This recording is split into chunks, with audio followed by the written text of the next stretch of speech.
नमो राघवाय। स्वास्थ्यदेवं सदा रोगनाशे रतं श्रीहरिं क्षीरमब्जं मुदा प्रार्थये।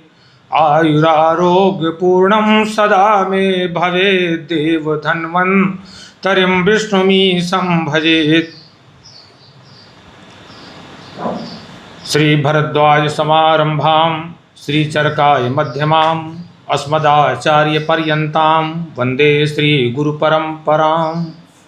उर्वीं गुर्वीं प्रकुर्वन् पदकमलरुचा मेखलां यज्ञसूत्रं बिभ्राणा शिक्ष्यमाणा संयमनिगं बाणविद्यां वसिष्ठात्। कन्दस्यामो विरामो भीतमर्जनसदवासोऽवतारः पातु श्रीरामचन्द्रत्वचमतमृतां रौरवीं रौरवान् मां।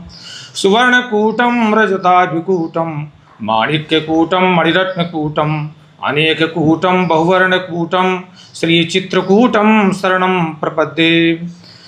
श्रीपाणिनिसमारम्भां श्रीमाता प्रसादमध्यमाम् अस्मदाचार्यपर्यन्तां वन्दे श्रीगुरुपरम्परां। माननीय आयुष मंत्री भारत सरकार, आयुष मंत्रालय, आयुष सचिव वैद्य राजेश कोटेचा जी, आरएवी अध्यक्ष वैद्य देवेंद्र उड़ा जी, निदेशक आरएवी डॉक्टर वंदना सिरोहा, संचालक समिति के सभी सम्मानित सदस्य, सभी आदरणीय राष्ट्रीय आयुर्वेद विद्यापीठ के गुरु, प्रिय शिष्यगण तथा ज्ञान गंगा कार्यक्रम संचालक अन्य सभी श्रोतागण, आज चर्चा करनी है अम्लपित्त और उसकी शास्त्रीय चिकित्सा पर। आज की जीवन शैली का बहुव्यापी रोग हो गया है अम्लपित्त, जिसे मॉडर्न मेडिसिन में या मॉडर्न की भाषा में हाइपर एसिडिटी कहते हैं। एक एजेंसी की रिपोर्ट बताती है कि भारत में लगभग 20% लोग इस रोग से पीड़ित हैं। तो एक चिकित्सा संघ के अनुसार ध्यान देने की बात है कि ये रोग भारत की आम समस्या बन चुकी है और भारत की 70% आबादी इससे पीड़ित है। याप और कृषि तक पहुंच जाने वाला नैदानिक दृष्टि से ये रोग विसंग मोहकर कहलाता है। आचार्य माधवकर ने ऐसा कहा है। अर्थात बड़े बड़े चिकित्सक भी इसकी सही पहचान करने में धोखा खा जाते हैं और जब सही पहचान नहीं होगी तो चिकित्सा सही नहीं हो पाती है। इसीलिए हाइपर एसिडिटी यानी अम्लपित्त से ग्रस्त लोग जीवन भर दवाएं खाते रहते हैं। कुछ विद्वानों का मत है कि अम्लपित्त और उसकी चिकित्सा का वर्णन संहिताओं में नहीं है, लेकिन मेरे वाक्य पर ध्यान रखा जाए। मैं प्रतिज्ञा करता हूं कि अम्लपित्त, उसकी संप्राप्ति और वैज्ञानिक चिकित्सा का उल्लेख संहिताओं में है और ऐसी संप्राप्ति का वर्णन है, ऐसी चिकित्सा का वर्णन हमारी संहिताओं में है। यदि इसका अनुगमन करना प्रारंभ कर दिया जाए तो और हमारे आयुर्वेदज्ञ इस पर ध्यान दें तो एक नए राष्ट्र का निर्माण हो सकता है। क्योंकि अगर हम विचार करें कि 70% आबादी अम्लपित्त से पीड़ित है और 70% आबादी के सुधार का तात्पर्य राष्ट्र की अधिक से अधिक जनमानस का शारीरिक, मानसिक, ऐन्द्रिक, बौद्धिक और सामाजिक स्वास्थ्य सुधार। अब हम चर्चा करते हैं, संहिता पर आते हैं, मूल विषय पर आते हैं। भगवान पुनर्वस आत्रेय अपने शिष्यों को उपदेश कर रहे हैं, व्याख्यान दे रहे हैं। सबसे पहले उन्होंने अजीर्ण के लक्षण बताना प्रारंभ किया। तो तस्य लिंगम अजीर्णस्य विष्टम वासदरम तथा शिरसो रुक्ष मूर्छा च ब्रह्मा पृष्ठकटिग्रह जृंभांग मर्द तृष्णा च जुरश्रद्धि प्रवाहणम अरोचको विपाकस्य घोरमन्य विसंस्तत् संसृज्यमानं पित्तेन दाहम तृष्णा मुखामयान जनत्यम्लपित्तम च पित्तजांश्चां परान गदान। ये अंडरलाइन है कि जनत्यम्लपित्तम च पित्तजांश्चां परान गतान। ये कारण अम्लपित्तम जनयंती, अम्लपित्तम जनयति, ये कारण अम्लपित्त को जन्म देते हैं और साथ साथ अन्य जो पित्तज रोग हैं उनको भी जन्म देते हैं। इस उपदेश में भगवान पुनर्वस आत्रेय ने जो जनत अम्लपित्तम से पित्तजान चापरान गदान कहा है, इससे और ज़्यादा क्या स्पष्ट हो सकता है कि अम्लपित्त और अन्य पित्त रोगों की उत्पत्ति कैसे होती है। इसका वर्णन चरक संहिता में है। और इतनी स्पष्टता के बावजूद भी यह कह देना कि संहिताओं में अम्लपित्त का निदान और चिकित्सा का वर्णन नहीं है, कितना कहना उचित है। अजीर्ण की उत्पत्ति, फिर घोर अन्य विष की उत्पत्ति, यह अन्य विष पित्त से मिल करके अम्लपित्त और अन्य पित्तज रोग उत्पन्न करता है। उक्त आर्ष वचनानुसार जब हम आर्ष वचन की बात करते हैं, आर्ष शब्द जो है ऋषि प्रोक्तम आर्षम, जो ऋषियों के द्वारा जो वचन कहे जाते हैं उसको हम आर्ष वचन कहते हैं। तो उक्त आर्ष वचनानुसार अम्लपित्त की जब संप्राप्ति हम निर्धारित करते हैं तो हमें फिर से भगवान पुनर्वस आत्रेय के चिकित्साध्याय में 15वें के 42, 43, 44 को फिर से स्पर्श करना पड़ेगा। और जो 44वां है ना, उसके अंतिम चरण पर विशेष ध्यान देना होगा।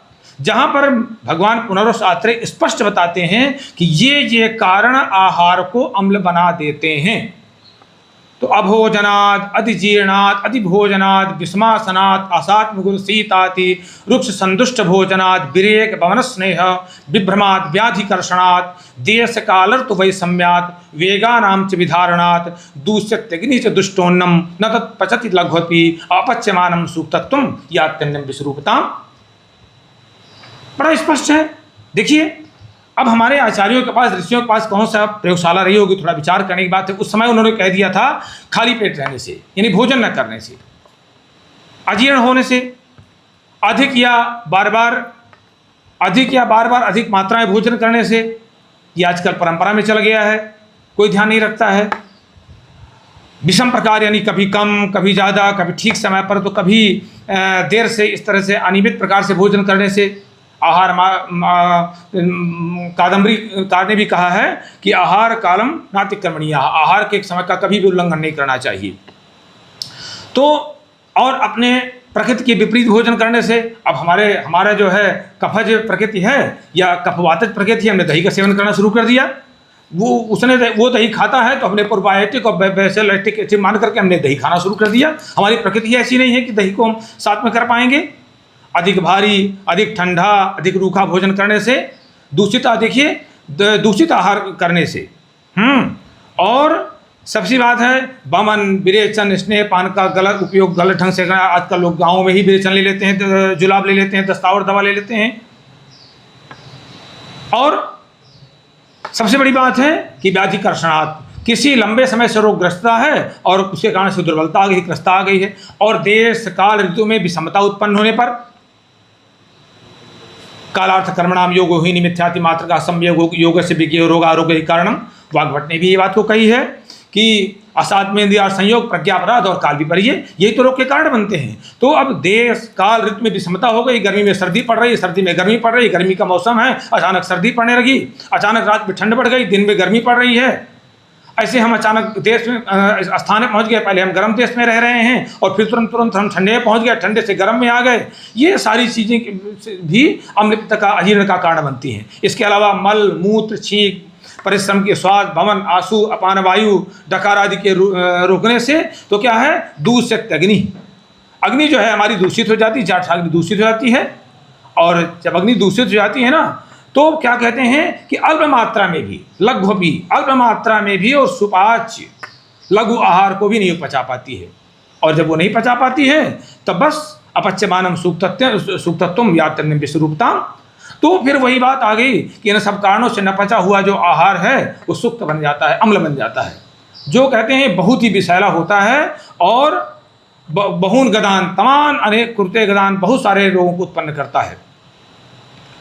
इसके कारणों पर भगवान पुनरुस आत्रेय एक बार फिर प्रकाश डालते हैं कि कड़वा, तीखा, कसैला द्रव्यों के सेवन करने से, रूखा, शीतल, फ्रिज का पानी तो लोगों को आम हो गया है, वो जरूर सेवन करेंगे।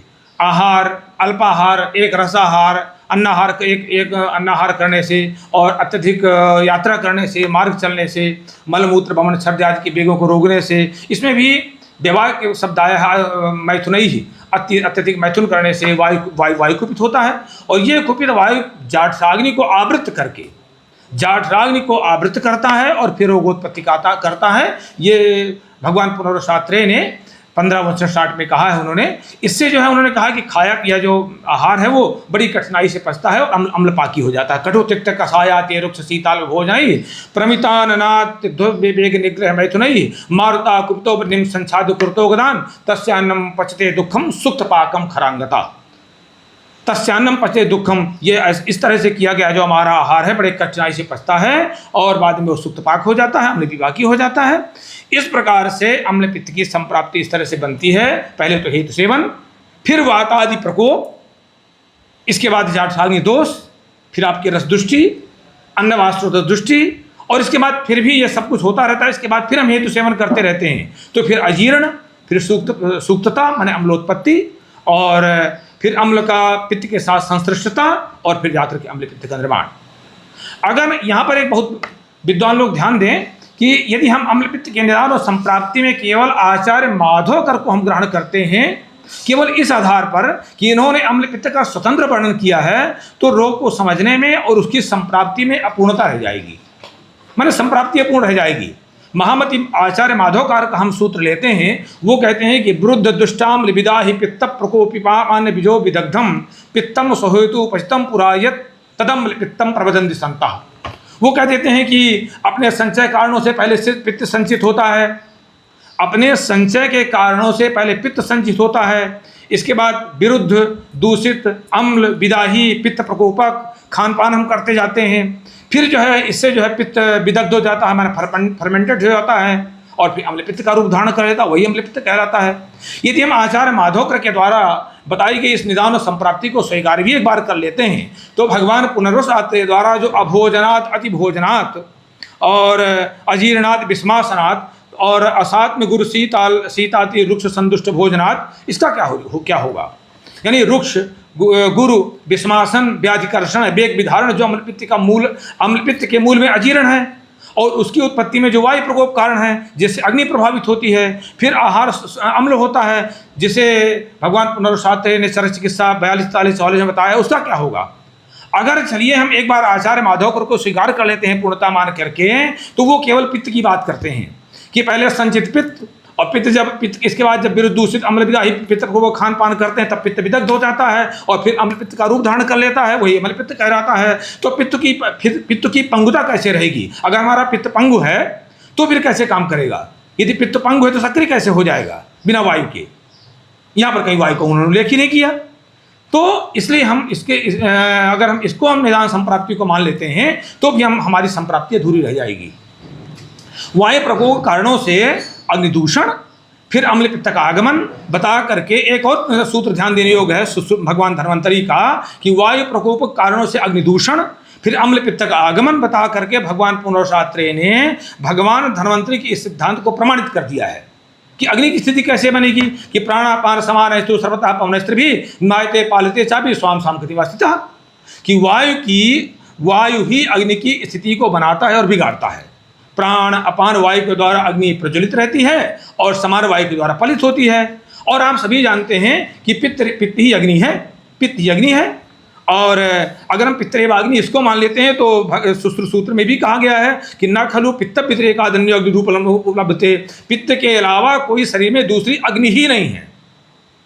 तो वायु से अग्नि की स्थिति इसलिए प्रभावित हो जाती है। और एक चीज़ बहुत ध्यान देने की बात है, वैज्ञानिक बातें बताना चाहूँगा पंचभौतिक सिद्धांत को लेकर के कि वायु से अग्नि की स्थिति इसलिए बनती है, प्रभावित होती है वायु से, क्योंकि आकाशाद वायु और वायु अग्नि। अरे भाई, अग्नि का पिता ही वायु है, अग्नि का पिता ही वायु, तो पिता से तो प्रत्येक व्यक्ति प्रभावित होता है, व्यवहार में भी देख लीजिए, तो वायु से तो अग्नि को प्रभावित होना ही है। भगवान पुनर्वस आत्रेय पहले भी कलाकली अध्याय में स्पष्ट कह चुके हैं कि समीरण अग्ने, चरक सूत्र 12.7.1, यानी अग्नि का प्रेरक वायु है। एक बात और ध्यान देने की बात है कि महामति आचार्य माधवकर ने अम्ल पित्त के निदान संप्राप्ति के संबंध में जो सूत्र दिए हैं, ये मेरी बात ध्यान दे कोट करने योग्य है, वही सेम टू सेम यथावत भाव प्रकाशकार में और योग रत्नाकर में भी यथावत मिल रहे हैं। तो हम ये बिल्कुल नहीं मान सकते हैं कि आचार्य माधवकर की अम्ल पित्त रोग पर स्वयं की मौलिकता है, जब वही चीज़ हमको माधव निदान में मिल रही है, सेम टू सेम वही योग रत्नाकर में मिल रही है, तो हम नहीं मान पा रहे हैं कि आचार्य माधवकर की अम्ल पित्त रोग पर स्वयं की मौलिकता है, स्वयं की खोज है। अब हम मारीच कश्यप के द्वारा उपदिष्ट जो काश्यप संहिता है, जिसको हम प्रतिजीविकी तंत्र कहते हैं, उसको हम आडोलन करते हैं, उसमें हम अवगाहन करते हैं, उसमें डुबकी लगाते हैं, तो पाते हैं कि अम्ल पित्त पर मारीच कश्यप ने भगवान पुनर्वस आत्रेय के चिकित्सा स्थान जो 15, 42, 43, 44 है ना, जो मैंने कहा अभोजनात् जीर्णाति भोजनात् विस्मासनात् असात्म गुरु सीताति रुक्ष संदुष्ट भोजनात्, जो मैंने पहले कहा, उसका एकदम भाष्य किया है उन्होंने, एक तरह से अपने शब्दों में भाष्य किया है। आप सुनेंगे जब आचार्य मारीच कश्यप को, तो आप देखेंगे कि उस समय में कितनी खोज कर लिया था, मानो आज बढ़ते हो और पाए जाते हुए अम्ल पित्त के रोगियों की गलती को उन्होंने टटोल कर लिखा है। आप देखेंगे वो कहते हैं विरुद्धाध्यसनात् जीर्णात् दामे दामे च पूर्णात् पिष्टान्नानाम पक्वानाम मद्यानाम गोरसस्य च गुरविस्सन्धि भोज्यानां वेगानां धारणस्य अत्युष्णसिंधरुक्षाम्लो द्रवाणां सेवनात् फणतेक्षु विकाराणां कुलत्थानां च शीलनात् भ्रष्टधान्य पुलाकानां पृथुकानां तथैव च भुक्त्वा भुक्त्वा दिवास्वप्नात् अतिस्नान अवगाहनात् अंतरोदक पानाच भुक्त परिशुतासनात्। और कहते हैं बात आदेहा प्रकुप्यन्ति तेषाम अन्य तमोयदा और मंदी करोति कायाग्नि मग्नो मार्दो मागते। तो एतान्य च भूया से विमानस दुर्मते, दुर्मते शब्द का प्रयोग करते हैं। यत्किंचिदस्तं पीतम तेन तद्दह्यति विदग्धम सूक्ताम याति सुक्तमाशय स्थितम तदम लिप्यते विद्याहि भूष्ठम प्रत्यदूषणात् जंतोर्यदनु बध्नाति लौल्याद अनियतात्मना। लौल्यात् माने लोभवश, और अनियतात्मना शब्द जो है अनियंत्रित माने इंद्रियों को न रोक पाने वाला, अपने आप को बस में न रखने वाला व्यक्ति। देखिएगा कि मारीच कश्यप ने जो एक तरह से भाष्य किया है, और उन्होंने लगता है कि आजकल के सारी चीज़ों को उन्होंने एक विरुद्धाहार देश काल की मात्रा 220 कोश अवस्था क्रम परिहार उपचार पाक संयोग और संपत्ति विरुद्ध को जो आहार करते हैं, और अध्यसन पहले का भोजन पचा नहीं और फिर से खा लेते हैं, और अजीर्णे भुजते तु तदध्यसन मुच्यते। अजीर्ण शरीर में आम आहार के उपस्थित रहने से पहले इसका पचन आम बना हुआ है और तब भी खाते पीते चले जाते हैं। पिट्ठी और मैदा से बने व्यंजन, अपक्व, मद्य, दूध को भी यहाँ पर ले लिया है। गरिष्ठ अभिसंधि जैसे दही के सेवन करने से, मलमूत्र भवनादि के वेगों को रोकने से, गर्म चिकने रूखे खट्टे द्रव पदार्थ के अत्यधिक सेवन करने से। द्रव पदार्थ की बात की है, आजकल एक परंपरा चल गई है खूब पानी पियो। मॉडर्न की देखा देखी जो है हम भी ऐसी सलाह देने लगे, आयुर्वेद के लोग भी, जो पूरी तरह से गलत नहीं, पूरी तरह शास्त्रीय है। क्योंकि भगवान धन्वंतरि ने सुश्रुत सूत्र में 46,499 में उन्होंने अत्यम उपानम विस्मासनम च धातु क्षय वेग विधारणम च इसको भी अपच का कारण बताया है। योग रत्नाकर कार ने जल प्रकरण में अधिक जल पीने का सभी रोगों की उत्पत्ति का कारण बताया है। मैं बहुत स्पष्ट कर देता हूँ उसको। जलाधिक्यान मनुष्याना आम वृद्धि प्रजायते आम वृद्धा तो मंदाग्नि मंदाग रुचा विजीर्णता अजीर्ण जरूरत जुराबी धातु नाशनम अधासुनाथ सर्वरोगा जायंती चौतरोत्तरम। पहले कहते हैं कि अत्यधिक जो पानी पीते हैं, कहते हैं बहुत पानी पियो, 4 लीटर पानी। ये कौन तरीका है भाई? जितनी प्यास लगे, जितनी आवश्यकता है पानी पीजिए। तो कहते हैं उससे आम की वृद्धि होगी, मंदाग्नि अजीर्ण होता है, अम्लपित्त की संभावना बनेगी।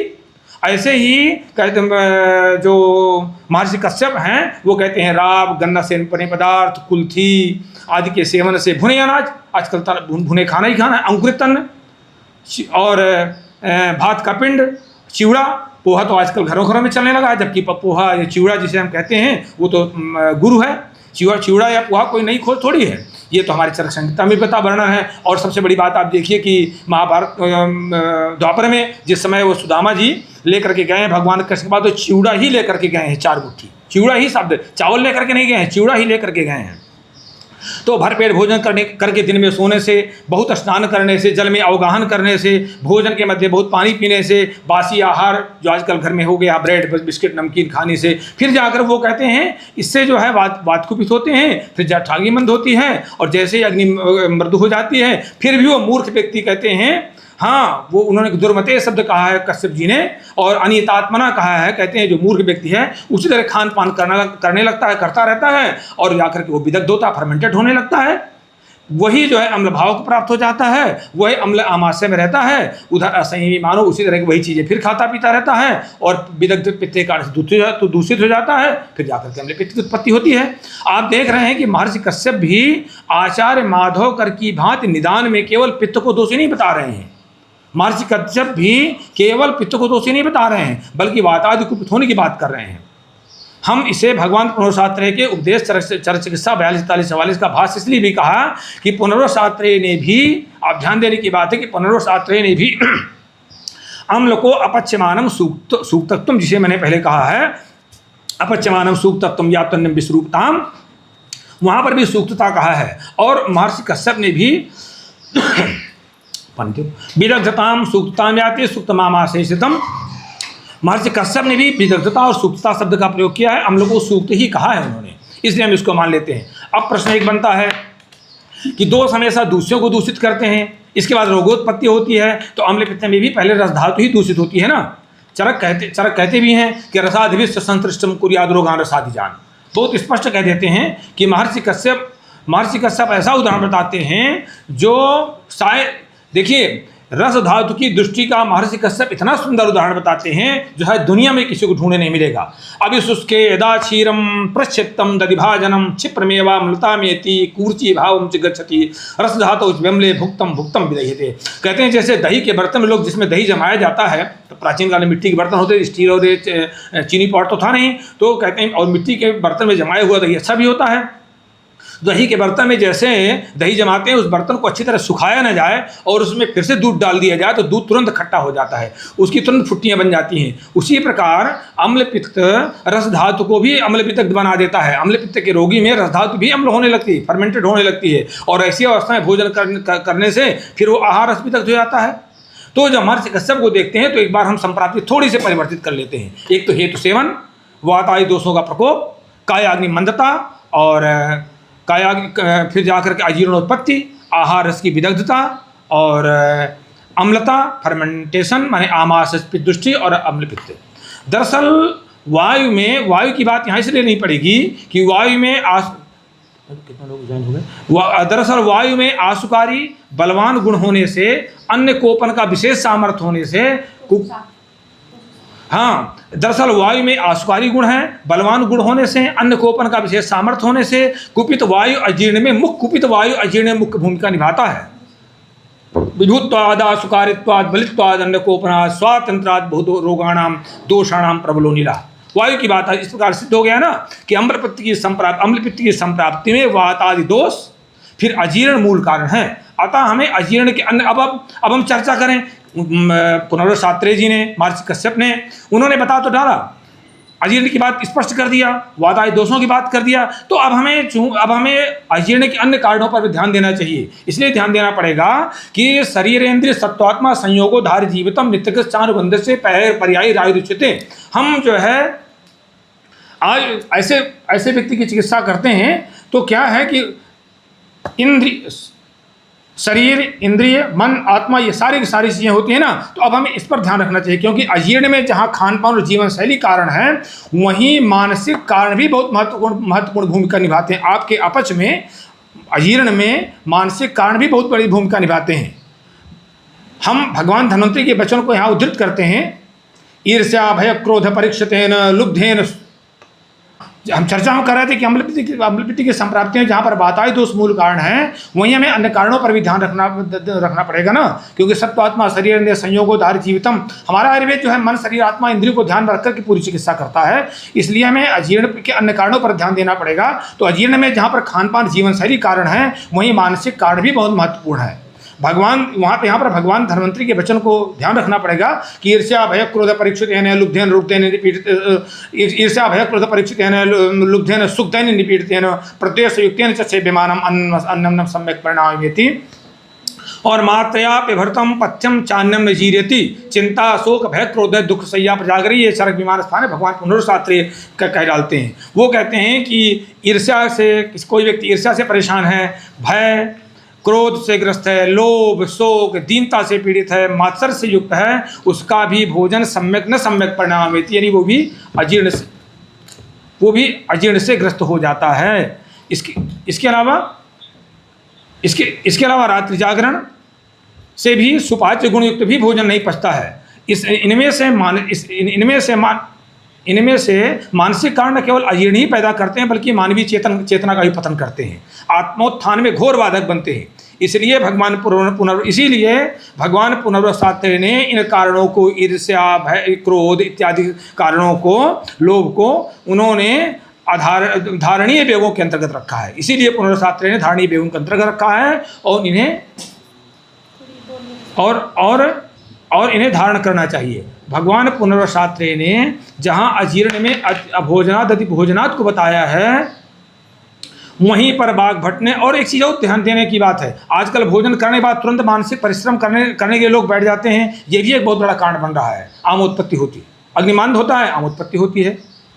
भगवान पुनर्वस शास्त्री ने जहाँ अजीर्ण में अभोजनात् अतिभोजनात् को बताया है, वहीं बाघ भट्ट अग्नि प्रभावित होने का एक बहुत सुंदर सा उदाहरण दे देते हैं। न भोजने न कायाग्निर्दीप्यते नाति भोजनात् यथा निरिंधनो वातिंधनावृता। आपने देखा होगा कि महर्षि कश्यप अम्लपित्त के निदान पूर्वक संप्राप्ति में विरुद्ध आहार को सबसे पहले कहते हैं, क्योंकि भगवान पुनरुत्थान ने विरुद्ध आहार के दोषों में अम्लपित्त को भी रखा है। महर्षि कश्यप ने, मैं फिर से इस बात को रिपीट कर दूं कि महर्षि कश्यप ने सबसे पहले विरुद्ध आहार को कहा है अम्लपित्त में, लेकिन भगवान पुनरुत्थान ने भी विरुद्ध आहार के दोषों में स्पीड ज़्यादा है। हाँ, तो भगवान पुनर्वसाते ने भी विरुद्धाहार के दोषों में अम्लपित्त को भी रखा है। किलास कुष्ठ ग्रहणी गदानाम सोथाम्ल पित्त ज्वर पीनसानाम। विरुद्धाहार न केवल शारीरिक दुष्प्रभाव देता है बल्कि मानसिक दुष्प्रभाव भी करता है। तभी विचार करने का विषय है, तभी तो भगवान पुनरुत्थान ने उन्माद में भी विरुद्ध दुष्टासुच भोजनानि प्रदर्शनम देव गुरुद्विजानाम उन्माद हेतु भय हर्ष पूर्वो मनोभिघातो विस्माश्चेष्टा कह करके विरुद्धाहार को सर्वप्रथम उल्लेख किया है। और वो इसलिए कि विरुद्धाहार से अजीर्ण आम विष मंदाग्नि और स्रोतोरोध वायु प्रकोप पित्त विकृति अम्लपित्त की उत्पत्ति ये चीज़ें उत्पन्न होती है। ये जानने का विषय है कि हर्ष तो वायु के अधीन है, लेकिन प्रसन्नता और उच्च मेधा पित्त के अधीन होती है। मनोव्याहर्षेति और हर्षोत्साह योनि, ये सरसूत्र 12वें। मन का हर्ष और उत्साह वायु के अधीन है और मेधा जो है पित्त के अधीन है। प्रभाव प्रसाद और मेधा जो पित्त कर्मा विकार्यजम। यही कारण है कि आजकल चल रहे डिप्रेशन, एंजाइटी आदि के अधिकांश रोगियों में अम्लपित्त पाया जाता है। या ऐसे भी आप कह सकते हैं कि अम्लपित्त होने पर अवसाद, एंजाइटी जैसे लक्षण आ ही जाते हैं। और अवसाद, एंजाइटी आदि जितने भी इस तरह की मानसिक बीमारियां हैं, आयुर्वेद में वर्णित उन्माद ही तो हैं। इस प्रकार से अम्लपित्त के होने वाले कारणों को हम भौतिक, शारीरिक, मानसिक और ऐन्द्रिक और चिकित्सीय इन भागों में बांट देते हैं। तो भौतिक कारण हो गया देश काल, ऋतु वैषम्य, आहार संबंधी कारण, भोजन न करना, उपवास आदि, अल्प भोजन, विरुद्ध भोजन, अध्यसन, शीत, गुर अतिरुक्ष, दूषित आहार, मद्यपान, दूध सेवन, अभिसंधि, अत्यंत गर्म, स्निग्ध अति तरल सेवन, गन्ने से बने पदार्थ, भुने अंकुरित भात, पिंड, चिवड़ा, भोजन के मध्य बहुत पानी पीना, बासी भोजन, ब्रेड, बिस्कुट, नमकीन, असात्म भोजन, कटुतिक्त कसार, रसयुक्त भोजन, अजीर्ण रोगावस्था में भोजन, विहार संबंधी कारण, मलमूत्र, भ्रमण, छींक, अपान वायु, डकार आदि के व्ययों को रोकना, अधिक मैथुन, भोजन करके दिन में सोना और वैसे भी दिन में सोना, रात्रि में जागरण, अच्छी नींद आना, अतिस्नान और जल में अवगाहन, लंबा सफर। शारीरिक कारण व्याधि की ग्रस्ता, आम युक्तता। मानसिक कारण हो गए ईर्ष्या, भय, क्रोध, शोक, लोभ, दीनता, प्रद्वेष, मात्सर्य। ऐन्द्रिक कारण स्पर्श, सुखाति योग, मिथ्या योग। और चिकित्सीय कारण में आ जाएं गलत उपचार, गलत चिकित्सा या औषधि का उपयोग। अब हम अम्लपित्त के लक्षणों पर चल देते हैं। तो विड भेदो गुरुकोष्ठत्वम अम्लोक क्लेशा शिरोरुजा रचूल मुद्राध्मानो मंग सादोंत्र कूचनम और कंठोरसी विधेयते रोम हर्ष जायते सामान्य लक्षण तेतत्। काश्यप संहिता में स्पष्ट बताया गया है कि अतिसार, कोष्ठ का भारीपन, अम्ल के कारण उत्क्लेश, सिर का भारीपन, सिरदर्द, रच्छूल, हार्ट पेन, पेट में अफारा, शरीर में सुस्ती, आंतों में सूजन, आटोप जहाँ पर गड़गड़ शब्दम आटोपम आता है। कंठ जहाँ गड़गड़ाहट होता है उसको हम आटोप कहते हैं, वही उसी को आंत्रकूजन कह देते हैं। और कंठ, छाती में जलन, रोमहर्ष, शरीर में चुनचुनाहट। इसके अलावा अम्लरस के एक और चीज़ ध्यान देने की बात है अम्लपित्त में कि अम्लरस के सेवन से जो आचार्यों ने उपद्रव बताए हुए हैं वो भी अम्लपित्त में सामने आ जाते हैं। जैसे रक्तम दूषयति, मांसम विदाहयति, कायम शिथिलीकरो, शरीर में शिथिलता, रक्त दोष और क्षीण दुर्बलानाम स्वयथुम मापादयति। आप जो दुर्बल हैं उनमें सूजन उत्पन्न होने लगती है, परिदहति कंठम उरोह और गले में जलन, छाती में जलन। इसके अलावा अजीर्ण के जो भी लक्षण पहले बताए गए हैं जैसे मूर्छा, भ्रम, पीठ और कमर में जकड़ाहट, शरीर में अंगमर्द, ये भी ज्वर, पीड़ा, ये भी लक्षण आ जाते हैं। यदि इसमें वात की प्रधानता है, ध्यान देने की बात है, तो छाती, गले और शरीर और अंगों में शिथिलता, जम्हाई और पित्त की प्रधानता रहे। और अगर पित्त की प्रधानता है तो विदाय है, मानसिक भ्रम, चक्कर आना और कफ की प्रधानता, भारीपन, छर्दी होता है। और इसी तरह से अन्य लक्षण जो है अंशांश कल्पना के अनुसार ध्यान में रखना चाहिए। वात पित्त बढ़े हैं तो उसी तरह के लक्षण रहेंगे। यदि वात का बढ़ा है तो तदनुसार लक्षण, और पित्त का बढ़ा है तो तदनुसार लक्षण रहेंगे। आचार्य माधवकर ने ऊर्ध्वक और अधोग अम्लपित्त को दो भागों में बांट दिया है। अब प्रश्न बनता है कि अम्ल पित्त जो है में ऐसा क्यों होता है। इसका समाधान पुनरुस आत्रेय से हमें वैज्ञानिक ढंग से प्राप्त होता है। देखिए, जब हम एकम शास्त्रम अध्ययनों ने विद्याशास्त्र निश्चयम तस्मात् बहुश्रुता, इसलिए भगवान धन्वंतरि उपदेश करते थे कि एक शास्त्र के द्वारा हम कभी शास्त्र का निश्चय नहीं कर सकते हैं, इसलिए बहुश्रुताचार, बहुत शास्त्रों को ध्यान में रखना चाहिए। तो ऊर्ध्वग और अधोग अम्ल पित्त को जब माधवकर बताते हैं तो इसका समाधान हमें पुनरुसात्रेय दे देते हैं वैज्ञानिक ढंग से। वो कहते हैं कि उसका कारण ये है कि चूँकि अम्लरस पृथ्वी और अग्नि महाभूतात्मक है और पृथ्वी भारी और अग्नि की गति ऊर्ध्व होती है, अतः सलिल पृथिव्यात्मकास्तु प्रायणाधोभाजः अग्नि मारुतात्कारशः प्रायणोर्ध्वभाजः। यदि अम्ल पित्त में पृथ्वी महाभूत का अंश अधिक है तो अम्ल पित्त अधोग होगा, यदि अग्नि महाभूत का अंश अधिक है तो ऊर्ध्वक अम्ल पित्त होगा। और ऐसे क्योंकि अग्नि क्यों कहते हैं, थोड़ा सा जानने का विषय है। ऊर्ध्वम गच्छति स अग्नि, अग्नि का एक स्वभाव है, ऊपर ही जाएगी, कितना भी हम नीचे लटका दें लेकिन अग्नि का एक स्वभाव है, ऊपर ही जाएगी। तो ऊर्ध्वम गच्छति इति अग्नि उसको इसीलिए कहते हैं। यदि अम्ल पित्त में, तो ये समझ में आ ही गया होगा।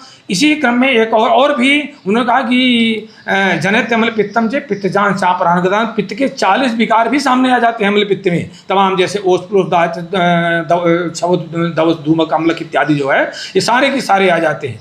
इसी क्रम में एक और बात ध्यान रखने की बात है, हमने अग्नि की कई बार बात की, तो सुश्रुत की एक बात ध्यान रखने योग्य है। और चरक ने भी कहा है कि पितृवाग्नि न खलु पित्तव्यति रेखा धन्यो अग्निरूप उपलब्धते, शरीर में पित्त के अतिरिक्त कोई ऐसा तत्व नहीं जो अग्नि के अलावा माने जो जिसे अग्नि माना जाए। अग्नि और पित्त एक ही हैं।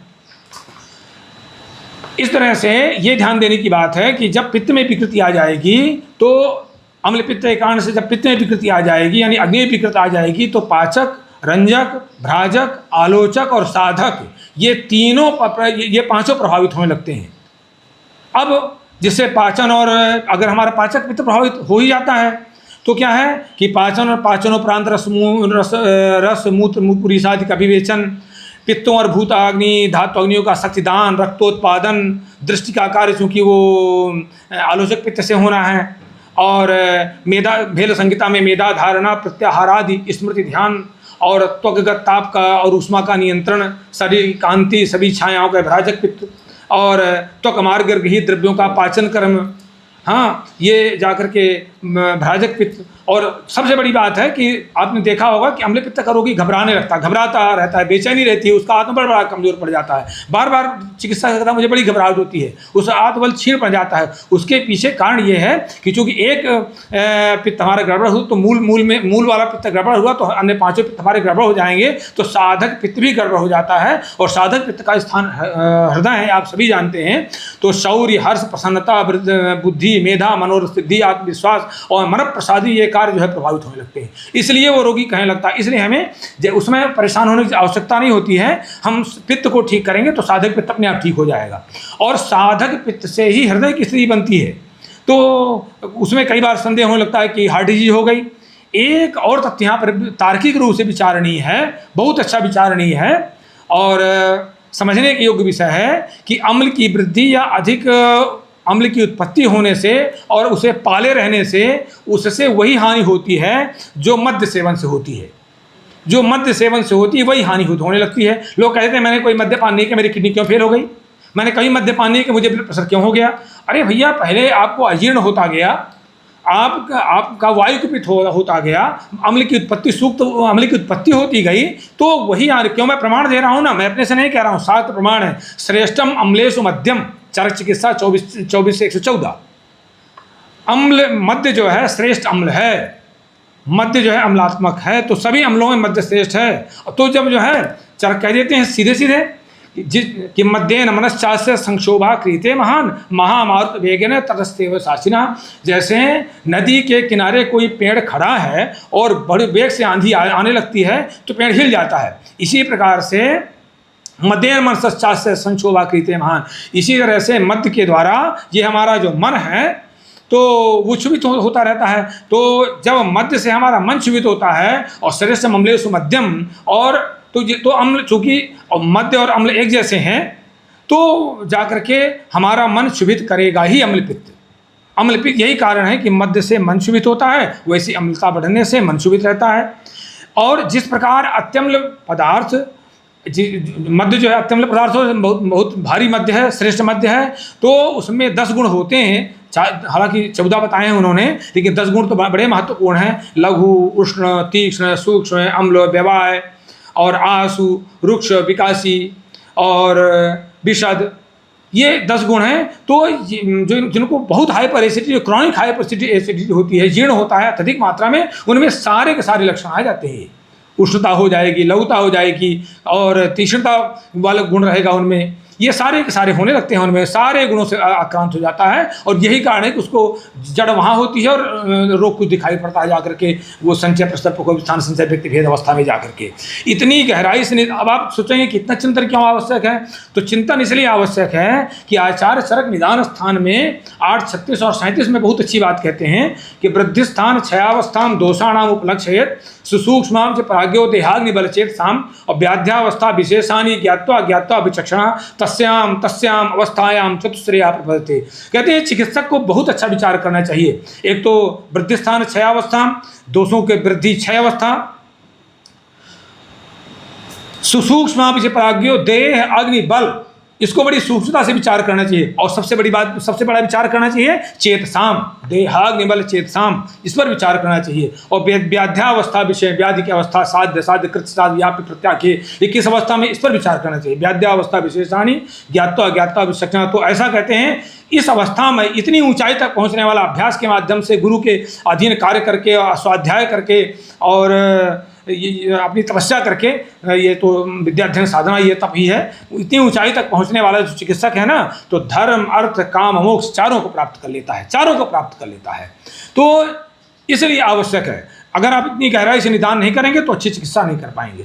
आचार्य माधवकर कहते हैं कि अम्लपित्त की सही चिकित्सा शीघ्र से शीघ्र करनी चाहिए, क्योंकि अम्लपित्त शीघ्र और सहजता से नया जो होता है वही ठीक हो पाता है। अगर पुराना है तो वो कष्टसाध्य हो जाएगा और याप्य भी हो सकता है।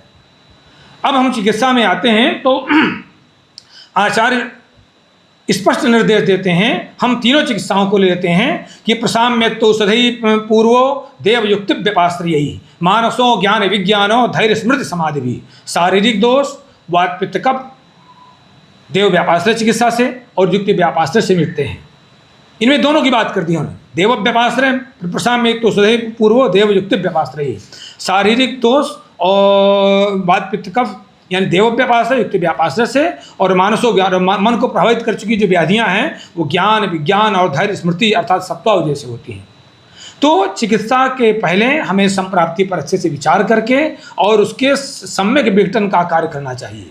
तो चरक विमान स्थान में आया हुआ है कि संशोधनम संशमनम निदानस्व च वर्जनम एतावत भिषजा कार्यम रोगे रोगे यथाविधि, कि रोगों की चिकित्सा में निदान परिवर्जन संशोधन समन ये 3 चिकित्सा सिद्धांत को अपनाना चाहिए।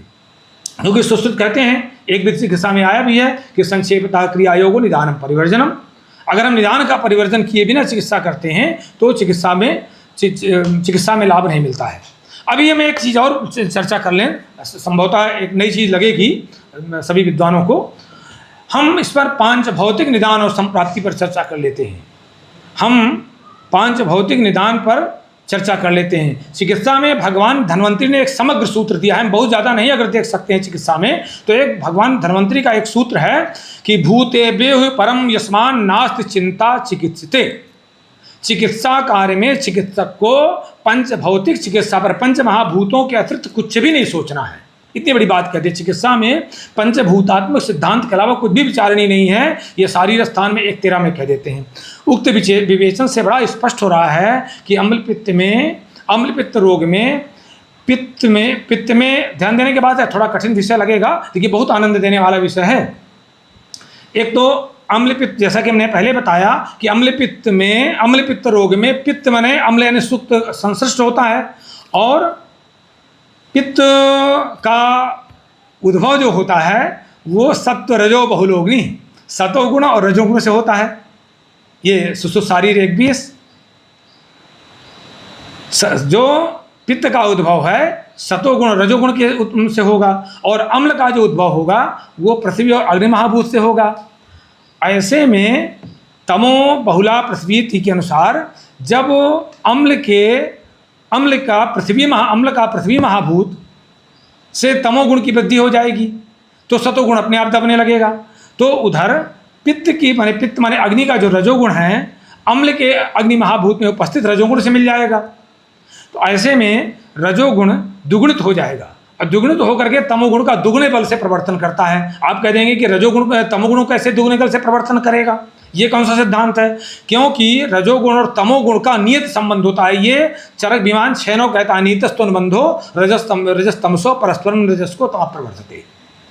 क्योंकि रजोगुण और तमोगुण का नियत संबंध होता है, और रज के बिना तम प्रवर्तित नहीं होता। परिणामतः तमोगुण से मोहांसत्वात् मोह का अंश बढ़ जाएगा, और प्रमाद आलस्य निद्रा तन्निबध्नाति भारतो गीता 17:8।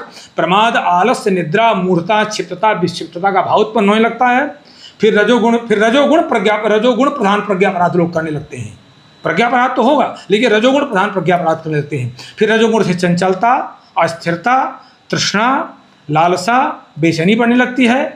तब अम्ल पित्त के रोगी में फिर जाकर के उत्क्लेश, शिराशूल, हृच्छूल, रोमहर्ष और भी घबराहट, बेचैनी, ये तमाम समस्याएं जो रजोगुण से संबंधित हैं, तृष्णा, लालसा, अस्थिरता, और ये सब चीज़ें आएंगी। मैं ठीक हो पाऊंगा कि नहीं ठीक हो पाऊंगा। रोगी एक जगह टिकता नहीं है, तमाम चिकित्सक बदलता रहता है, लेकिन चिकित्सक अगर वहाँ पर ध्यान दे लिया उसने कि नहीं इसमें रजोगुण का अंश बढ़ा हुआ है, और ये इस संप्राप्ति पर भी ध्यान दे लिया, भूते बेहु परमेश्वर नास्ति चिंता चिकित्सके, तो अच्छे ढंग से चिकित्सा कर सकता है। इसीलिए अम्लपित्त की जो चिकित्सा हो वो इस तरह से चिकित्सा व्यवस्था इस तरह से चयन हो ताकि सतोगुण को बढ़े और रजोगुण और तमोगुण बढ़े। क्योंकि हमें मानसिक और शारीरिक दोनों को ध्यान में रखना है ना, क्योंकि हमें शारीरिक और मानसिक दोनों दोष पढ़ाए जाते हैं, तो हम शारीरिक दोषों पर चलने लगते हैं और बाद में मानसिक दोषों केवल हम जो है जब कभी मानसिक रोगी आए उस पर ध्यान देते हैं। लेकिन जबकि शरीरम खल सत्व मन भी थे असत्वम च शरीरम, शरीर हमेशा मन का अनुकरण करता है और मन हमेशा शरीर का अनुकरण करता है, तो इसके बिना हो ही नहीं सकता। अगर शरीर हमारा रोगी हो जाएगा तो मन रोगी होने लगता है, मन रोगी हो जाएगा तो शरीर रोगी होने लगता है। तो दोनों पर ध्यान में रख के चिकित्सा करनी चाहिए। तो शोक, चिंता, ईर्ष्या, भय, क्रोध, लोभ, तीव्रता आदि से निवृत्त हो, इसके लिए सत्वावधेय चिकित्सा का प्रयोग हो। मन को अहितकर विषयों से हटाकर हितकर विषय, विनम्रता, लोक कल्याण, परोपकार के कार्य में लगाना चाहिए। इंद्रियों का संयम, सात्विक आहार, निद्रा माने आहार, निद्रा, ब्रह्मचर्य, इन तीनों स्तंभों का पालन करना चाहिए। रजोगुण तमोगुण आहार विहार, जिसे गीता के 17वें अध्याय में बताया गया है, उससे रोगी को निवृत्त करना चाहिए। आहार विहार दोनों से अध्यसन, विरुद्धासन, समसन, विषमासन का त्याग करना चाहिए। और देवव्यवाश्रय युक्त चिकित्सा के अंतर्गत जप, होम, तीर्थाटन, उपवास, मणिधारण, शांति पाठ, मंगलाचरण इत्यादि का प्रयोग होना चाहिए। इससे मन प्रसाद होता है और सतोगुण की वृद्धि होने लगती है। अब हम जब चिकित्सा की बात आती है तो वैसे रत्नावली कार कहते हैं, हालांकि शास्त्रों में भाव प्रकाशकार ने भी बताया, काश्यप संहिता में भी अजीर्ण की चिकित्सा के अंतर्गत भगवान पुरुष शास्त्रीय, तो लेकिन हम संक्षेप के लिए हम भैषज रत्नावली कार को ले लेते हैं। तो ऊर्ध्वकम बमनैर धीमान अधोगम रेचनैरतम, अगर ऊर्ध्वक अम्लपित्त है तो वमन कराना चाहिए और अधोग है तो विरेचन देना चाहिए। योग रत्नाकर कार्य भी इसको बड़े अच्छे ढंग से कह देते हैं कि पूर्वम तो वमनम कार्यम पश्चान मधुरेचनम कृतवान की विरेकस्य सेवनम निवासनम। कहते हैं कि ऊर्ध्वांग अम्लपित्त में वमन कराना चाहिए, इसके लिए पूर्व कर्म फिर वमन कराएं और अधोग अम्लपित्त में विरेचन कराएं। और एक चीज़ और है, फिर जो है पश्चात अनुवासन और नुरु का प्रयोग कराना चाहिए। अब इसके बाद हम संसमन चिकित्सा में आते हैं। तो चिकित्सा करते समय चिकित्सक को रोग के सभी संप्राप्ति घटकों को ध्यान में रख करके औषधि का चयन करना चाहिए। मैंने मन जो है कितने अंशों में उसका प्रभावित हो गया, वात पित्त कफ इत्यादि का अंशांश कल्पना ध्यान दे देना चाहिए। पंचमहाभूतों के जो पंचमहाभूतात्मक जो संप्राप्ति है जो हमने बताया, ऐसे ही विचार कर लेना चाहिए। तो चिकित्सा करते समय चिकित्सक को रोगी के संप्राप्ति संपूर्ण घटकों को, जैसे मैंने कहा ना कि निदान में उन्होंने बता दिया है कि मन चेत शाम ये सब बताया उन्होंने। तो ये ध्यान में रख करके और फिर हमें औषधि का चयन करना चाहिए। तो एक हमने जो अपने अनुभव में पाया है, यद्यपि रसराज सुंदर में जो स्वर्ण सूत शेखर है, आजकल मार्केट में यही उपलब्ध है, फार्मेसियाँ भी इसी को बना रही हैं, स्वर्ण सूत शेखर, उसमें स्वर्ण को अलग करके सूत शेखर रस, आयुर्वेद शास्त्र संग्रह में भी है, वो भी काम करता है, बहुप्रचलित है। लेकिन हमने रसचंडांशु ग्रंथ में ये रक्त सूत शेखर आप देखेंगे बहुत विशेष प्रभावशाली ही पाया है। हम उसको बहुत प्रयोग करते हैं। ये रसचंडांशु ग्रंथ का ये एक योग है। इसमें एक तो देखिए सबसे बड़ी बात है रस सिंदूर है, उसमें पारद गंधक है, इसमें रस सिंदूर पाया जाता है। अभ्रक है, सुवर्ण है, ताम्र है, लौह है, शंख है, टंकड़ है, वस्त्राभ, शुद्ध कनक बीज है, चतुर्जात है और सटी है, त्रिकटु है और केसर है। कस्तूरी है, कस्तूरी नहीं मिलती तो उसका जो प्रतिनिधि द्रव्य है लता कस्तूरी डाल देते हैं। और भृंगराज की भावना है, ये बहुत ही अव्यर्थ औषधि है। और कदाचित देखिए इसमें अगर हम लोग मंडूक पढ़ने के साथ भावना दे देते हैं ना, तो ये विशेष तो बहुत अच्छा है, रज और तम को हटा करके मन पर विशेष प्रभाव दिखाने लगता है। तो ये वातानुलोमन भी करता है, रसायन का भी कार्य करता है, आस हुई है, दीपन और पाचन का काम करता है। और चूँकि रोगी बार बार रोगी निर्बल हो जाता है ना, रोगी हमेशा ही शिकायत करेगा मैं कमज़ोर, तो ये बलवर्धन भी करता है और रक्तचाप को भी घटाता है। चूँकि भृंगराज की बहुत अच्छी भावना, भृंगराज की भावना वो उसमें भी है, उसमें थोड़ा सा अंतर ये बात का है कि उसमें बिल्व मज्जा है, इसमें बिल्व मज्जा नहीं है। तो रक्तचाप का भी बहुत अच्छा ये नियंत्रण करता है। और तमाम रोगियों में तो हम देखते हैं कि अम्लपित्त की चिकित्सा करते करते रक्तचाप सामान्य आ जाता है, उसको जो हाई ब्लड प्रेशर है वो सामान्य हो जाता है। तो अब दूसरा जो है लीला विलास रस, ये रसवृंद का है। देखिए लीला विलास रस जो है ना, एक रसेंद्र सार संग्रह का सब जगह निर्माण होता है, लेकिन इसमें ये बहुत प्रचलित है। लेकिन इसमें भृंगराज की मात्र 3 भावना का विधान है। और जो आप रसवृंद का है जिसका उल्लेख योग रत्नाकर ने भी किया है, ये बहुत अच्छा है। इसमें कजली तो है ही, ताम्र भस्म है ही, और अभ्रक है, वंशलोचन भी है, और इसको मर्दन करके लघुपुट देने का विधान है। फिर उसमें हरित की, विभीति, आमल की, क्वाद की 25 भावनाएं देने का विधान है। और 25 भावनाएं इसमें भृंगराज स्वरस की देते हैं, 25 भावनाएं देते हैं।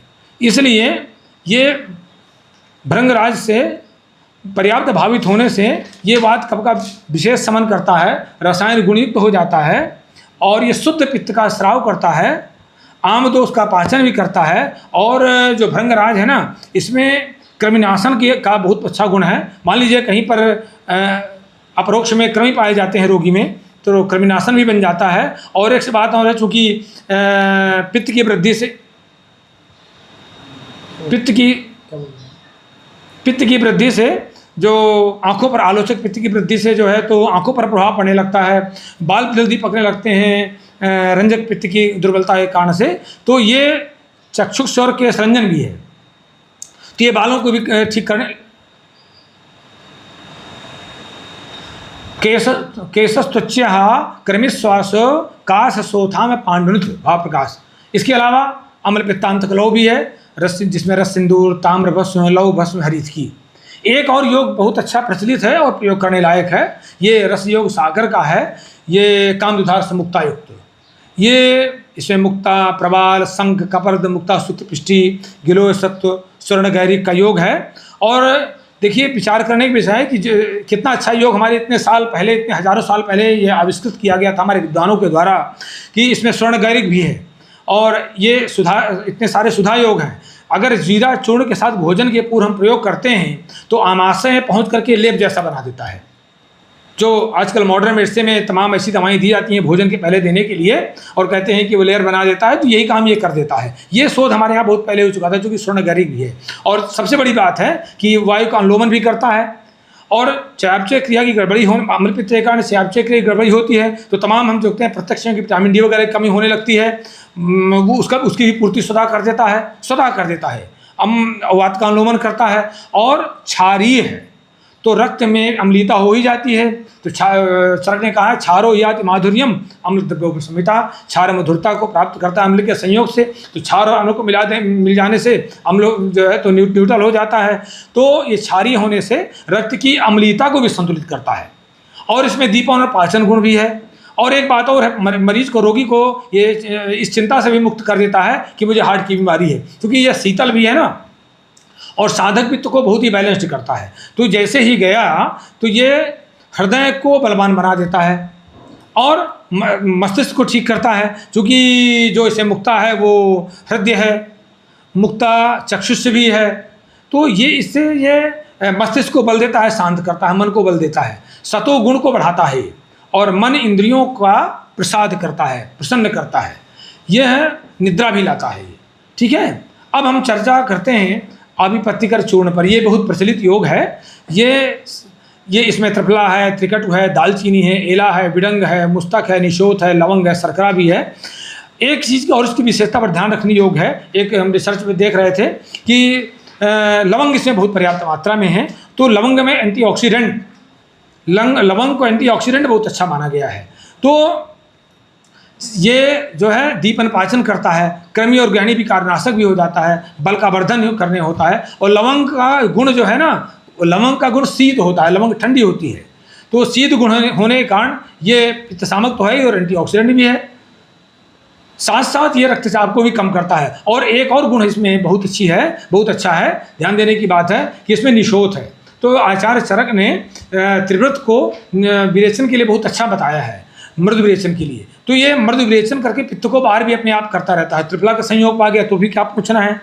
हम लोग क्या करते हैं, बहुत सारे लोग कि अन्य जो है रेचक द्रव्य लेने लगते हैं, लेकिन वो ऐसी चीज़ें नहीं है, वो धीरे धीरे आदि बना देते हैं और आंतों को कमज़ोर करते हैं। लेकिन ये आंतों को कमज़ोर नहीं करता, ये आम पाचन भी कर देता है, चूँकि मुस्तक है और त्रिफला होने के नाते रसायन भी हो जाता है।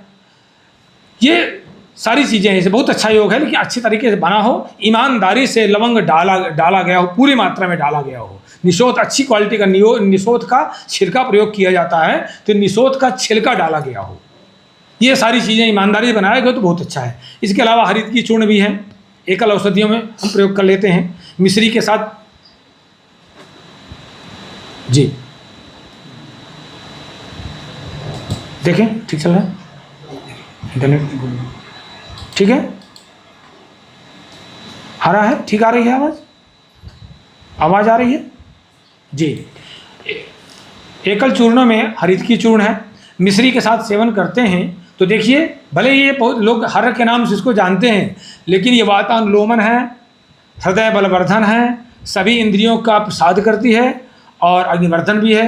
वातानुलोम, राजनिघंटुकार कहते हैं कि वातानुलोमनी हृदय सर्वेंद्रिय प्रसादनी संतर्पण कृताम दोषान प्रायो हंते हरित की। ध्यान नहीं देते हैं लोग कि इतनी अच्छी औषधि है, हम इसको सामान्य मान के चल देते हैं। वातानुलोमनी वायु का अनुलोमन करती है, हृदय के लिए बहुत लाभदायक, हृदय है, हार्ट के लिए बहुत अच्छा है।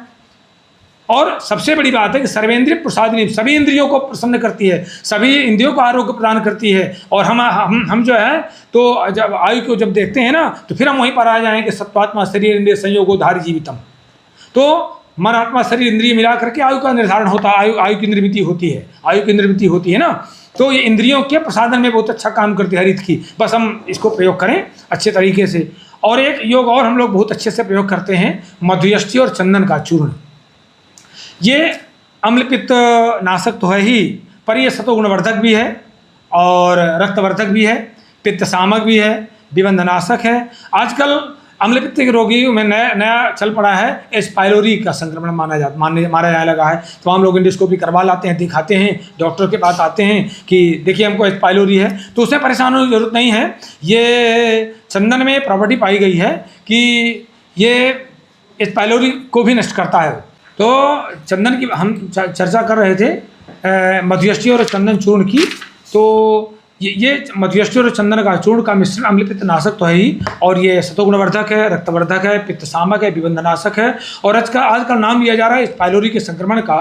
तो चंदन में प्रॉपर्टी पाई गई है कि इस पाइलोरी को नष्ट करता है। और एक बहुत बड़ी बात है, भाव प्रकाश कारण इसको आह्लादनम कहा है, भाव प्रकाश कारण इसको आह्लादनम कहा है, मन को प्रसन्न करता है।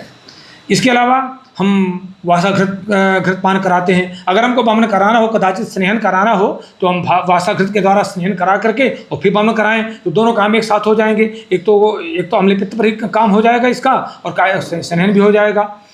और इंदुकांत घृत, कई बार देखा जाता है कि बड़े अम्लपित्त के कारण से आमाशयिक व्रण होने लगते हैं, तो उसमें इंदुकांत घृत का बहुत अच्छा रोल है, क्योंकि उसमें दशमूल भी है और यमक क्षार भी है और घृत तो अपने आप है ही। भोजन के पूर्व इंदुकांत घृतम, ये शास्त्र योगम का योग है। इसको 5-5 ग्राम सेवन कर लें भोजन के पूर्व, तो ये आमाशय व्रण को बहुत जल्दी ठीक करता है। शतावरी घृत, शतावरी घृत जो है वो अपने आप में रसायन है और साथ साथ अम्ल पित्तनाशक है, शीतल है, बलवर्धक है और व्यवस्थापक है। और शतावरी में एक बहुत बड़ी प्रॉपर्टी है जो कि मेध भी है, मेधा को बढ़ाती है। नारियों के लिए, माताओं के लिए जो स्तनपान कराती है उनके लिए भी उपयोगी तो है ही। तो शतावरी घृत का भोजन के पहले सेवन करना भी हितावा है। और कषाय में हम वास आदि कषाय का प्रयोग करते हैं, पटोल आदि कषाय का प्रयोग करते हैं। हम प्रायः जब एक सम्यक औषधि व्यवस्था पत्र बनाते हैं तो प्रायः सूतशेखर रस, अगर हम सामान्य जो सूतशेखर है तो जो सूतशेखर सामान्य 250 मिलीग्राम, रोग पे फस्त उसमें 65 मिलीग्राम मिला देते हैं। लीला विलास रस जो हमने योग रत्नाकर को चर्चा किया 250 मिलीग्राम, और मंडूक पर्णी 6 ग्राम, इसको और संघ भस्म या प्रबाल पंचामृत मुक्तायुक्त मिला लेते हैं। तो ये योग जो है सुबह शाम शहद के साथ सेवन कराना चाहिए। अगर इससे अच्छा हमें योग देखना है कि हमारा रोगी वहन कर सकता है या और शीघ्र प्रभावकारी हमें योग बनाना है, तो रक्त सूतशेखर रस, मधुयष्टि चूर्ण, मंडूक पर्णी चूर्ण 2 ग्राम, मधुयष्टि चूर्ण 2 ग्राम, कामदेव रस 125 मिलीग्राम, ये मिला करके इसमें दो बार देते हैं। भोजनोपरांत अविपत्तिकर चूर्ण देते हैं और पलाशछाल 250 मिलीग्राम मिला देते हैं, तो स्वाद का अनुलोमन जल्दी होने लगता है और ये जो अविपत्तिकर चूर्ण है आशुकारी बन जाता है। दशांक को 10-10 ml जल में मिला करके दिन में 2 बार। अब हमें पथ्य पर ध्यान देना है। पथ्य पर ध्यान देना है सुपाच्य, लघु और सतोगुणी भोजन, ये बहुत ध्यान दें, क्योंकि पथ्य से गदार्थस्य किम औषधि निसेवनम और पथ्य से गदार्थस्य किम औषधि सेवनम। जो कोई अगर पथ्य के बिना औषधि कोई लाभ नहीं मिलता है। अगर हम पथ्य पूरक रहें तो औषधि सेवन की बहुत आवश्यकता नहीं होती है। अगर हम पथ्य पूरक नहीं रहते हैं तो औषधि भी काम नहीं करती है। लोलंबिराज जी का है, बिना विभेष जयमाधि पथ्यादेव निवर्तते न तो पथ्य विहीनानाम भेषजानाम सदैरपि। सैकड़ों औषधियाँ सेवन की जाएँ, अगर कोई व्यक्ति पथ्य पूरक नहीं रहता है तो उसे लाभ नहीं मिलता है। इसलिए पथ्य ही अपने आप में पथ्यो पथोनुपेतम, पथ्य उसे कहते हैं जो हमारे पथ्य माने स्रोतस उनके अनुकूल हो, जो हमारे बॉडी के स्रोतस है, चैनल्स हैं, उनके अनुकूल हो, तो उसको हम उस आहार को, उस क्रिया को हम पथ्य कहते हैं। इसलिए पथ्य में केवल आहार ही नहीं बल्कि हमारी जीवनशैली भी शामिल हो जाती है। इसी तरह से अपत्य आहार गरिष्ठ है, विदाही है, चाय, कॉफ़ी, शीतल पेय, पिज्ज़ा, बर्गर, समोसा, कचौड़ी, आलू, दही, बैगन, बेसन, चावल, बासी, ये सारी चीज़ों पर बासी आहार जो हम लोग जो रोग के कारण पहले बताए गए हैं, संक्षेपित क्रिया आयोगो निदानम परिवर्जनम, इस पर ध्यान देना चाहिए। तो अपत्य आहार का सेवन नहीं करना चाहिए। अब मन को शांत करने के लिए बहुत आवश्यक है, तो अब हम ईर्ष्या से मुक्त हो जाएं, हम द्वेष से मुक्त हो जाएं, हम तमाम मनोविकारों से मुक्त हो जाएं, भय, क्रोध, इनसे मुक्त हो जाएं, तो इसके लिए हमें ध्यान, जप, सम्यक निद्रा, ब्रह्मचर्य, उससे ओज की वृद्धि होती है ब्रह्मचर्य पालन से। और जब ओज की वृद्धि होती है तो हमारा मन जो है, हमारा मनोबल बढ़ता है। चूँकि ओज का स्थान हृदय है तो हृदय हमारा मजबूत होता है और मन और हृदय का बहुत अच्छा संबंध है। स्मरण शक्ति हमारी बहुत अच्छी होती है। ब्रह्मचर्य की बड़ी महत्ता बताई गई है हमारे शास्त्रों में, आयुर्वेद में बताई गई है। इंद्रिय संयम, चिंता, तनाव से मुक्ति, प्रसन्नता। अपथ्य विहार में मनोविकारों का त्याग करना चाहिए, काम क्रोध का अतियोग बिल्कुल नहीं करें। अब ये मैंने चर्चा की थी, लेकिन हमारा समाप्ति की ओर है, संपूर्णता की ओर है। आप सभी विद्वानों को याद होगा मैंने कहा था कि मैं प्रतिज्ञा करता हूँ कि अम्लपित्त की संप्राप्ति और अच्छी उत्कृष्ट चिकित्सा, सम्यक चिकित्सा संहिताओं में है। तो मैंने इसको प्रमाण सहित संहिताओं के प्रमाण देते हुए मैंने इसको पूर्ण किया। प्रतिज्ञा की परिभाषा आचार्य चरक बहुत सुंदर करते हैं। प्रतिज्ञा का अर्थ मतलब ये नहीं होता कि हमने बड़ी प्रतिज्ञा कर लिया। प्रतिज्ञा की परिभाषा आचार्य चरक कहते हैं प्रतिज्ञा नाम साध्य वचनम, चरक विमान 8:30। पर प्रतिज्ञा का अर्थ होता है जो हमने वचन कहा उसको हम साध्य करेंगे। हमने सिद्ध किया, प्रमाण किसे सिद्ध किया कि संहिताओं में अम्लपित्त का वर्णन है। और भिष्जाम साधुवृत्तानाम भद्रागमशालिनाम अभ्यस्त कर्मणाम भद्रम भद्राभिलाषिनाम, वाग्भट्ट का ये अंतिम मंगलाचरण है। तो हम चाहते हैं कि सभी का कल्याण हो। बीजजाम साधुवृत्ता नाम, जो साधुवृत्ति के चिकित्सक हैं, जो भद्रागम शालिनाम, जो शास्त्र का अध्ययन करने वाले जो हमारे चिकित्सा हैं, उन सभी का कल्याण हो। जो अभ्यस्त कर्मणाम भद्रम, जो शास्त्रीय विधि से अपने विधि विधान से चिकित्सा में का अभ्यास कर रहे हैं, उनका कल्याण हो। भद्राभिलाष राम, मैं सबकी कल्याण की कामना करता हूँ। नमो राघवाय।